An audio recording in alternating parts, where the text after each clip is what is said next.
Hello friends, 1858 के बाद की जो पॉलिसी चेंजेस थे उसमें उस श्रृंखला में हम लोग देख रहे थे। हम लोगों ने आगे केंद्रीय प्रशासन, प्रांतीय प्रशासन, वित्तीय प्रशासन, स्थानीय प्रशासन, जिला प्रशासन, रियासतों के प्रतिनिधि, इन नीतियों को देखा था। हमने कहा था कि दो टॉपिक उसमें और बचे हुए हैं। उसमें से सबसे पहले हम देखते हैं कि सैन्य पुनर्गठन। सैन्य पुनर्गठन, क्योंकि सेना अंग्रेज सरकार की सबसे मजबूत पिलर थी। जितने सारे कार्य होते थे, चाहे भारत में विद्रोहों का दमन करना हो, चाहे विदेशों में क्या करना हो, आक्रमण करना हो, या वहाँ किसी सत्ता पे कब्जा करना हो, तो सेना ही उनके लिए कार्य आती थी। इसलिए इनका हमेशा ये मोटिव रहता था कि सेना को हमेशा मजबूत बनाया जाए।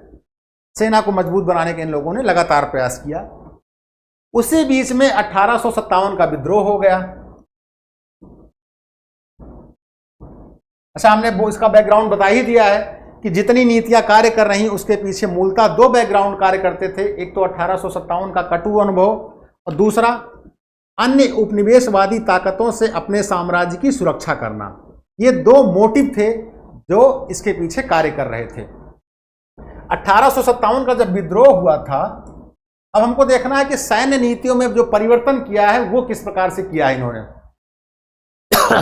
1857 की विद्रोह के समय एक व्यक्ति था लॉरेंस। लॉरेंस क्या था? बेसिकली पंजाब का कमिश्नर था उस समय वो, और दिल्ली में जो विद्रोह हुए थे उस विद्रोह को दमन करने में इसकी भूमिका ज्यादा थी, ठीक ठाक थी। तो लॉरेंस, एक कमेटी कोई बनी थी, लॉरेंस ने उसमें सुझाव दिया था। लॉरेंस का कहना था जो विद्रोह के पीछे जो कारण था 1857 के पीछे, दो मूल कारण कार्य कर रहे थे। इसने कहा पहला कारण यह था कि बंगाल सेना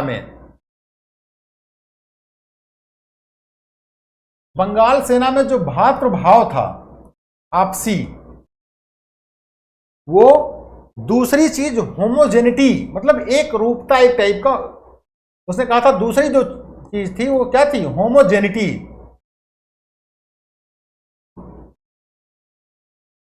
उसने कहा था कि विद्रोह के पीछे ये दो कारण कार्य कर रहे थे। अब इसके बाद सरकार का दिमाग इस पे गया और सरकार ने अपनी पॉलिसी को चेंज किया और सैन्य स्तर पर पॉलिसी परिवर्तन के लिए सेना का पूरी तरह से फिर से पुनर्गठन किया। इसके लिए सरकार ने क्या किया?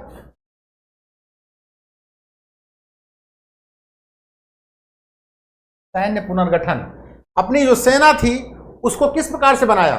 सेना को प्रतिसंतुलित किया। प्रतिसंतुलन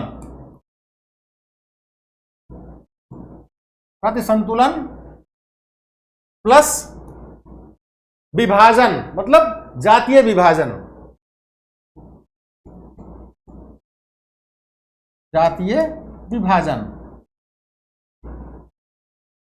इन आधारों पे सेना का फिर से पुनर्गठन किया गया था। इसका उद्देश्य था कि सेना को फिर से हम क्या करें? मजबूत करें। अब इस कार्य को अंजाम देने के लिए इन्होंने क्या किया? सेना में कौन कौन होता था? सेना में भारतीय सेना भी होती थी, कुछ अंग्रेज भी सिपाही वहां से आए हुए थे। अच्छा, अंग्रेज सिपाहियों की संख्या कम होती थी भारतीयों की तुलना में। क्यों? क्योंकि अंग्रेजों को अगर वो सेना के रूप में अगर शामिल करते हैं तो उनको ज्यादा वेतन देना पड़ता था और भारतीय कम वेतन पर उनको मिल जाते थे। तो इसलिए जैसे रेशियो की अगर बात कही जाए तो कहा जाता है उस समय सेना में अंग्रेजों की संख्या 40,000 थी और भारतीयों की संख्या लगभग 2,40,000 के आसपास थी। तो जब इसका फिर से पुनर्गठन किया गया तो जिन जो तीनों प्रेसिडेंसियां थी, उन प्रेसिडेंसियों की अगर हम बात करते हैं, बंगाल में जो रेशियो था वो चेंज करके कितना कर दिया गया? 1:2। मतलब अगर मान लीजिए यूरोपीय 100 हैं तो भारतीय कितने होंगे? 200 होंगे। इससे ज्यादा का रेशियो नहीं हो सकता है। पहले का रेशियो अगर आप देखेंगे तो कितना डिफरेंस आ रहा है। इसी प्रकार से मद्रास में अगर देखेंगे आप तो 1:3 का रेशियो कर दिया गया। बंबई में अगर आप देखेंगे तो 1:3 का अनुपात रखा गया।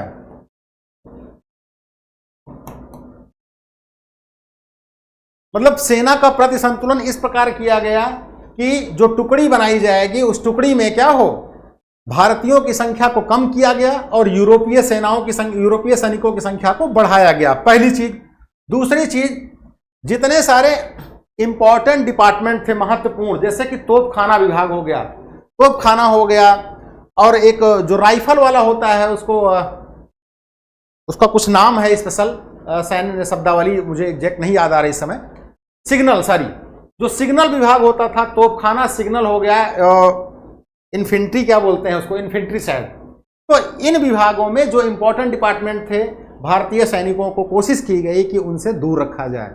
क्यों? क्योंकि जो 1857 के विद्रोह में इन्होंने देखा था कि बंगाल के सैनिकों ने बढ़ चढ़कर भूमिका इसमें निभाई थी, बंगाल, बिहार और यूपी। तो इस प्रकार से प्रतिसंतुलन सेना का किया गया। दूसरी चीज थी जातीय विभाजन। जातीय विभाजन के संदर्भ में, क्योंकि उन्होंने कहा था कि विभाजन, जो 1857 का विद्रोह हुआ था, उस विद्रोह के पीछे मूल कारण था होमोजेनिटी और भ्रातृभाव। तो जातीय विभाजन के रूप में अलग अलग रेजिमेंटों का गठन किया गया। सिख रेजिमेंट हो गई, गोरखा रेजिमेंट हो गई, पंजाब रेजिमेंट हो गई, गढ़वाल हो गई, गोरखा हो गई, अलग अलग मतलब जातिगत आधार पे विभाजन कर दिया गया, ताकि क्या हो, ताकि उनमें एक रूपता ना आने पाए और कभी वो आपस में ज्वाइंट ना होने पाए। तो उनको डिस्ट्रीब्यूट कर दिया गया। डिवाइड एंड रूल का कॉन्सेप्ट यहां भी लागू किया गया कि डिवाइड कर दो इनको आप अगर विभाजित कर देंगे तो ये क्या होगा, ये एकजुट नहीं हो पाएंगे। एक और चीज थी कि इनको लड़ाकू और गैर लड़ाकू जातियों में विभाजित किया गया। इसका मतलब ये होता है भाई, जैसे सेना है, सेना को क्या है, सेना का काम ही लड़ना है, तो अगर उसको आप बोल देंगे गैर लड़ाकू है तो एक प्रकार से उसकी अवहेलना की जा रही है। लड़ाकू कहकर सम्मानित किया गया उन सेनाओं को जिन्होंने विद्रोह के दमन में अपनी भूमिका निभाई थी। विद्रोह के दमन में जैसे पंजाब रेजिमेंट हो गई आपकी, पंजाब हो गया, मद्रास हो गया आपका, गोरखा हो गए आपके, इनको क्या कहा गया, इनको लड़ाकू कहा गया। और जिन्होंने विद्रोह में भूमिका निभाई थी, ये तो विद्रोह के दमन में भूमिका निभाए थे, और ये विद्रोह में जैसे कि बंगाल, बिहार, पूर्वी उत्तर प्रदेश के जो सैनिक थे, बंगाल, बिहार, पूर्वी यूपी, ये जो सैनिक थे इनको गैर लड़ाकू कह करके असम्मानित किया गया। मतलब एक तरीके से कहा जाए तो इनकी अवहेलना की गई, इनका सम्मान नहीं किया गया। इन सबका निष्कर्ष क्या निकला? इन सबका निष्कर्ष ये निकला, इन सबका कंक्लूजन, जो परिणाम ये निकला कि जो रक्षा व्यय था, रक्षा व्यय सरकार का बढ़ गया, राइट। और इसी को लेकर के आगे राष्ट्रीय आंदोलन में मांग उठने लगती है कि रक्षा व्यय को क्या किया जाए, वो कम किया जाए, राइट। तो ये आपका था सैन्य पुनर्गठन। इसके बाद हम लोग देखते हैं आर्थिक नीतियां क्या थी इनकी। बेसिकली आर्थिक जो नीतियां थी वो एक अलग चैप्टर है, और उस चैप्टर को हम लोग अलग से पूरा करेंगे, लेकिन थोड़ा सा क्योंकि हम प्रशासनिक व्यवस्था की बात कर रहे हैं तो थोड़ा सा उसके बारे में हम यहाँ पे देख लेंगे, एक ब्रीफली आइडिया लेंगे कि उनकी आर्थिक नीतियां, किस प्रकार की आर्थिक नीति का संचालन भारत में वो कर रहे थे। क्योंकि सरकार का उद्देश्य ही था अपने हितों को संचालित करना। जितनी भी नीतियां बनाते थे उनके पीछे मूल मकसद होता था कि अपनी जो नीति थी उसको क्या करना है, वो पोषित करना है। तो जितनी नीतियां थी उनकी, वो उनके हितों से परिचालित होती थी।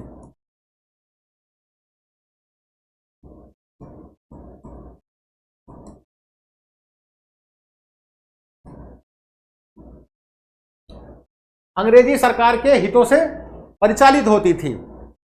शोषण के नीतियां भले बदली हैं लगातार, अंग्रेजों ने भारत में अपनी आर्थिक नीतियों का परिवर्तन भले कर दिया है, लेकिन मूल मकसद उनका वही था कि साम्राज्यवादी उपनिवेशवादी हितों को पोषित करना। शोषण के केवल तरीके बदले हैं, ना कि पूरी नीति ही चेंज हो गई है। नीति का केवल स्वरूप चेंज हुआ है, शोषण फिर भी होता रहा है। जैसे मुक्त व्यापार, औद्योगिक क्रांति जब भारत में आती है तो उस समय मुक्त व्यापार की नीति लागू की जाती है। अगर हम औद्योगिक क्रांति से पहले की बात करेंगे तो कंपनी को क्या था, कंपनी को पूरे भारत में व्यापार करने की मोनोपोली हासिल थी। लेकिन जब औद्योगिक क्रांति आई, बड़े पैमाने पर उत्पादन होने लगा, तो ये महसूस किया गया कि इतने सारे प्रोडक्ट्स को कंपनी अकेले भारत में नहीं बेच सकती है, तो इसीलिए मुक्त व्यापार की पॉलिसी को लाया गया। 1833 में आप देखेंगे चार्टर अधिनियम, 1853 में आप देखेंगे, 1858 में आप देखेंगे। तो जितनी सारी और कंपनियां थी जो व्यापार करती थी, उनको लिए क्या किया गया, भारत के दरवाजे उनके लिए खोल दिए गए। ये थी मुक्त व्यापार की नीति। जितना अधिक से अधिक ब्रिटेन की फैक्ट्रियों में उत्पादित माल जितना अधिक से अधिक भारत में पहुंच जाए, वो उनके लिए सबसे अच्छा था, सबसे अच्छा माना जाता था। इस समय जो कर की व्यवस्था थी, टैक्स, मुक्त व्यापार में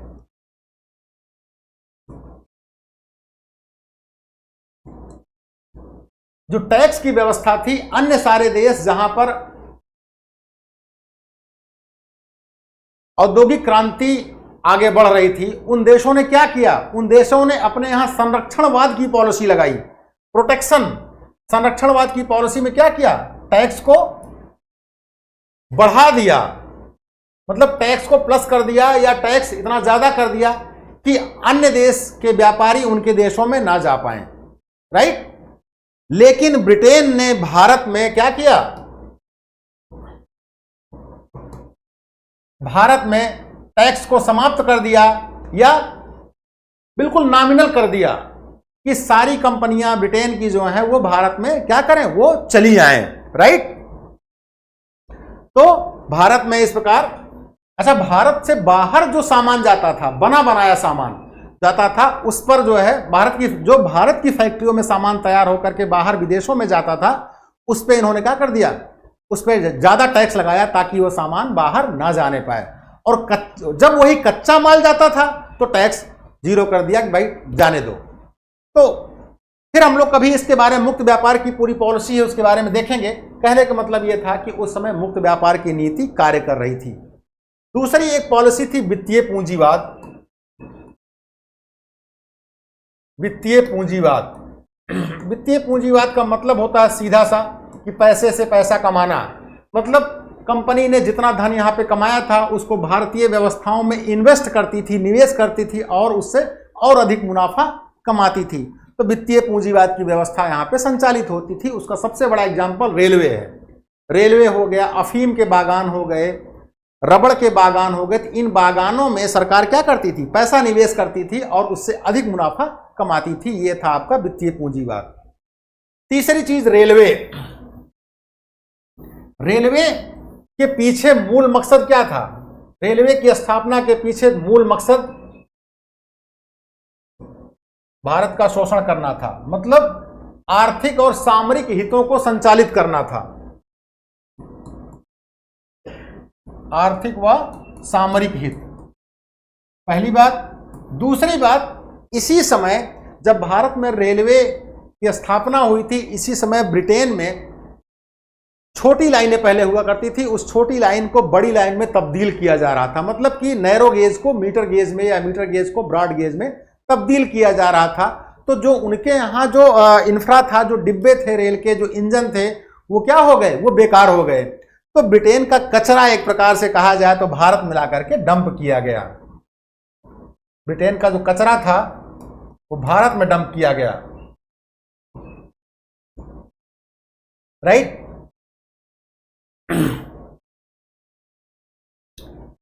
इसके अलावा क्या देखेंगे, भू राजस्व नीति। भू राजस्व जो नीति थी उसमें 3 प्रकार की नीतियां हैं, उस पर हमने क्लास भी लिया हुआ है। रैयतवाड़ी, अस्थाई बंदोबस्त और महालवाड़ी। ये 3 प्रकार की नीतियां कार्य कर रही थी और तीनों ही शोषणकारी प्रवृत्ति को भारत में तीनों ने जन्म दिया। भारत के किसानों के शोषण में तीनों की भूमिका बहुत ज्यादा थी।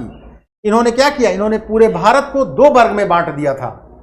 अगर भू राजस्व नीतियों की बात कही जाए तो जमींदार वर्ग जो शोषण करता था, दूसरा कृषक मजदूर, ना तो वो कृषक रह गया ना तो मजदूर रह गया, मतलब कृषक मजदूर हो गया, जो हमेशा जमींदारों की दया पर निर्भर हो गया था। तीसरी चीज, एक और वर्ग जन्म लेता है पैरासाइट के रूप में, जिसका नाम था साहूकार। साहूकार बेसिकली होता क्या था कि भू राजस्व की दरें इतनी ज्यादा होती थी कि किसान उसको समय पे चुका नहीं पाता था, तो किसान जो है साहूकारों के यहां से जाकर के मोटे मतलब कि ब्याज पे ऋण लेता था और उस ऋण के माध्यम से उसको चुकाता था। तो यहीं से साहूकार वर्ग का जन्म होता है, जो एक पैरासाइट के रूप में कार्य करता था। इस पे एक बहुत बेहतरीन ही फिल्म बनी है, अगर आप लोग जानते हो, जिसका नाम है मदर इंडिया। कभी देखने का मौका मिलेगा तो जरूर देखिएगा, वो साहूकार वर्ग पे बनी हुई है। आगे चल करके आप देखते हैं कि इन आर्थिक नीतियों के द्वारा भारत का जो शोषण हो रहा था, इनका जो चरित्र था शोषणकारी, उसकी आलोचना करते हैं कौन? कई सारे हमारे यहाँ जो इतिहासकार थे, कई सारे महान लीडर हुए, नौरोजी, रानाडे, आरसी दत्त, इन सारे लोगों ने क्या किया, ब्रिटेन की आर्थिक नीति का चरित्र उजागर किया और यह बताया कि भारत के शोषण के लिए, भारत की गरीबी के लिए जिम्मेदार कौन है, वो यहाँ की आर्थिक नीतियां हैं। एक न्याय प्रणाली थी इनकी, न्याय प्रणाली। इन्होंने जो न्याय प्रणाली संचालित की थी यहाँ पे, वो भी भारत के शोषण में क्या थी, हिस्सेदार थी। न्याय प्रणाली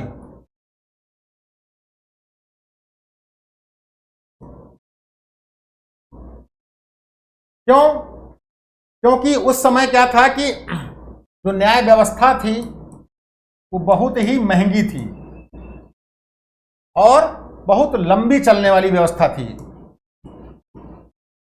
तो इन दोनों जो इसके टूल्स थे, इस टूल्स ने क्या किया कि भारतीयों के शोषण को लगातार बढ़ावा ही दिया था और इसमें किसी प्रकार की इनके लिए अगर कहा जाए तो लोकतांत्रिक न्याय की व्यवस्था नहीं जनरेट हुई। भारतीयों का शोषण इस न्याय प्रणाली से होता है।